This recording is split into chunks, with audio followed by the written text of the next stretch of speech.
Ito ay rated SPG, striktong patnubay at gabay ng magulang ang kailangan. Isang mapagpalang araw mga kapamilya. Dahil sa pagkamatay ng lolo at lola ni Fatima, ay magkakaroon na siya ngayon ng dahilan para manindigan at para magkaroon ng hustisya ang pagkamatay nila.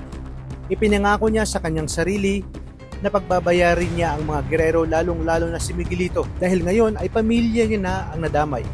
Wala siyang ibang maisip kundi si Tanggol na ngayon ay pangunahing suspect sa pagkamatay ni David. Kaya gagawin niya ang lahat para makausap ito at makipagtulungan. Sasabihin niya dito na nakita ng kanyang dalawang mata kung paano walang awang pinahirapan at pinatay ni Miguelito si David. Tinanong ni Tanggol kung nakakasiguro daw ba umano itong si Fatima at hindi siya nito niloloko. Gate ni Fatima na nagsasabi siya ng totoo dahil pareho na silang nawala ng mahal sa buhay.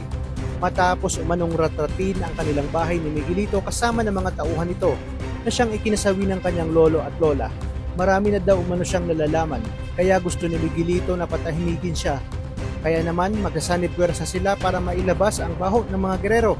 Nalaman na rin ni Tinding na ang mga gerero ang may kagagawan kung bakit nasawi si David. Kaya ipagtatapat niya kay Tanggol ang lahat kung gaano kababoy at kahayop ang mga gerero. Dito kanyang ipinagtapat na hinalay siya ni Gustavo at si Mercedes ang naging bunga nito na siya namang ikinagulat ni Tanggol. Dagdag pa ni Tinding na ito ang matagal niyang ikinatatakot at pinakaiingatan na wag mangyari. Ngunit tila panahon na para magsalita siya at lumaban. Sa kabilang banda, tutulungan ni Miguelito at Roberto si Rigor na makapaghiganti kay Tanggol. Gagamitin ni Roberto ang kanyang kapangyarihan ang koneksyon para lalong madiin si Tanggol.